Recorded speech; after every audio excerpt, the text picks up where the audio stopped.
He hit it, whoop, we roll, pull up on Cube. Walk me in the Cube. He said, check this out, cuz. Have I ever brought anybody to you, little homie, and put my name on any nigga? Cube like, nah. He said, exactly. He said, I love this nigga like I love you, cuz. This nigga from the mud.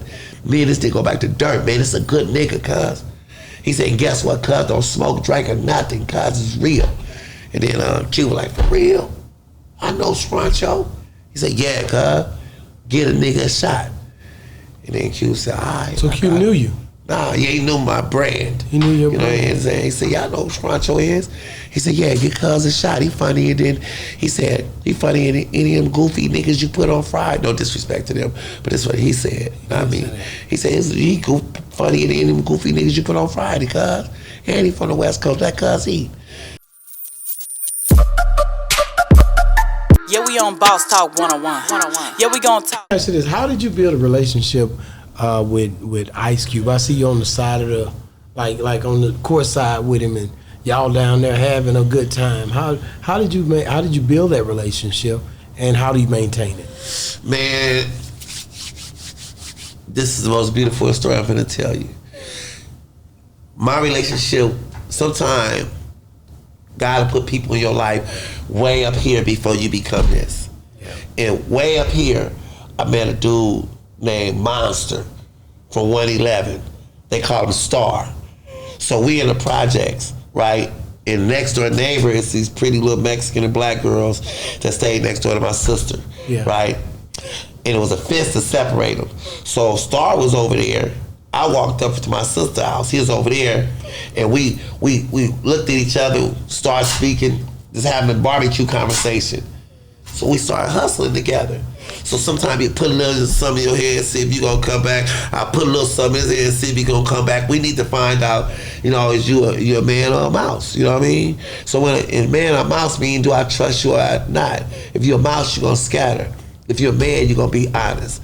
So I was trying to see if he was a man or a mouse. He'll see I'm a man or a mouse. And then once we start realizing we weren't taking the cheese, you know what I'm saying? We start making cheese. Wow. Then when we start making cheese, we end up, in prison on different charges. Wow. But when I got to prison, guess what I see? I see Monster. So once I see Monster, he embraced me. Now we get out of prison, right? We go our separate ways. Now I have no clue that Monster is Ice Cube security guard, right? Monster know I'm a comedian.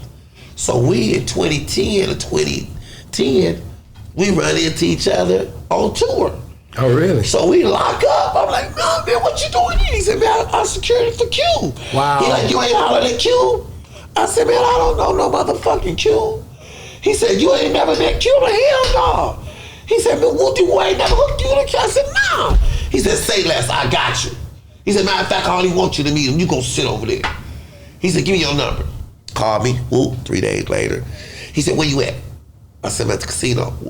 I'm on my way. Pull up in the low rider. He hit it, we roll, pull up on Cube. Walk me in the Cube. He said, check this out, cuz. Have I ever brought anybody to you, little homie, and put my name on any nigga? Cube like, nah. He said, exactly. He said, I love this nigga like I love you, cuz. This nigga from the mud. Me and this nigga go back to dirt, man. It's a good nigga, cuz. He said, guess what, cuz? Don't smoke, drink, or nothing, cuz. It's real. And then Q was like, for real? I know Scruncho. He said, yeah, cuz. Get a nigga a shot. And then Q said, all right. So Q knew you? Nah, he ain't knew my brand. He knew your brand. You know what I'm saying? He said, y'all know who Scruncho is? He said, yeah, get cuz a shot. He funnier than, he said, he funnier than any of them goofy niggas you put on Friday. No disrespect to them, but that's what he said. I mean, he said, he funnier than any of them goofy niggas you put on Friday, cuz. And he from the West Coast, that cuz he. So Q was like, all right. Then me and Monster walked away. He said, listen to me, cuz.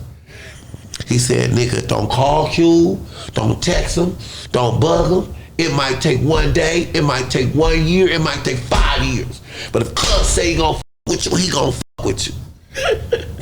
I like that. And then he'll call me randomly. He said, cuz, fucking with you, cuz. I see cuz looking at your video, cuz, on YouTube. I'm gonna keep you posted. Call me 2 months later. cuz asked about you, cuz.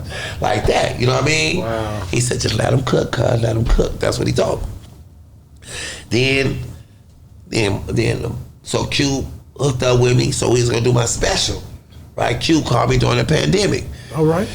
No, first he called me and he was gonna put me in Fridays, right? But Mr. Witherspoon died, right? Okay. Then after Mr. Witherspoon died, the pandemic hit. Then Q was gonna shoot my comedy special. And then him and Q, because he said, I wanna bring Snoopy in on a shoot your special. So he said, what you think about it? I'm like, man, that's big. I said, it's like the all-star comedy. All I ever wanted to fuck with when I got in this industry was 3 niggas, Dr. Dre, Snoop Dogg, and Ice Cube. That was my goal. Fuck Martin Scorsese, all them niggas. Nigga, give me them 3 niggas and I'm good. So I had already worked with Dre, already worked with Snoop, you know what I mean? So this was a, nigga, let's do it. I said, but if Snoop don't go in, we still rocking? So it didn't fuck. Snoop had so much to do with the Olympics and everything, he couldn't do it. So then that's how everything started. So then he called me to do the Big Egos. You know what I mean?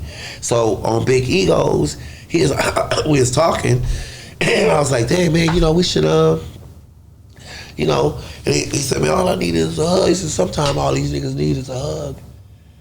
And I said, "Q, you know I did a one-man show called All I Needed Was a Hug." He said, "For real?"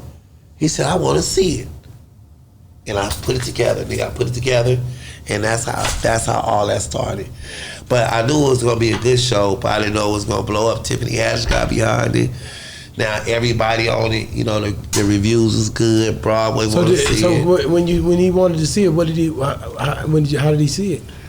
Man, he came to the show. Get the hell out of here. Yeah, man, he came to the show. You ain't came to your show like that. Man, I was happy I didn't know. Tell me how that nigga came to the show. You didn't know he was coming. I gotta hear the story. I knew he was. I knew he was coming. I know which one he was gonna come to, because I didn't expect him to come because we was on tour at the same time. Okay. So he said, "I'm gonna come," and you could feel the energy in the room when he came. I can't explain it, but he bring an aura to it, right? And it was dark, but I felt that aura in the room. You know what I mean? So when I came to the stage, you know, I just did what I did, and you didn't see him in there or nothing? I didn't see him, but when the lights came on, I seen him. It was overwhelming. You know what I mean? What did he say to you? He was crying like everybody else. Get out of here, man. Yeah, you know what I mean? And he went crying like, "Ugh," you know what I mean? But, you know, he just looked. He like, yeah, he cold. You know what I mean? Showed you love. Tiffany was crying. You know, everybody was crying. She was there with the Q. She was at that show as well? She was all the show. She the executive producer. So she always there? She always there. Tiffany is 10 toes down. Wow, man, that's dope, man. Yep. For them to support you like that is because you know, it's all guys. Bro, you did this. You've been doing this so long, man, and you sit back and watched everybody get they fair shot. You know what I mean? Yeah. And it took a little longer than what you might have thought it was gonna take. Yeah. Or if it was gonna happen at all in the way you wanted it to happen. Yeah, but it's God's time. Because at the end of the day, no matter when I'd have got my time, when I wanted it, I wasn't the right time because my mind I was still criminal minded. I was still quick tempered. I was a womanizer. You know what I mean? I didn't like white people. I didn't like gay people. I was full of hate, nigga. I was like, fuck everything. Either a real nigga or nothing, you know what I mean? So God had to make me realize that the gift I got is for more than just real niggas. Wow. And it's for sick people, people who's hurt. And once I realized my comedy healed, then I stopped telling dick and pussy jokes, and I stopped bagging on the audience, and I stopped throwing women under the bus and all that kind of shit. I just been authentic without that, you know? Yeah, we on Boss Talk 101. Yeah, we gon' talk.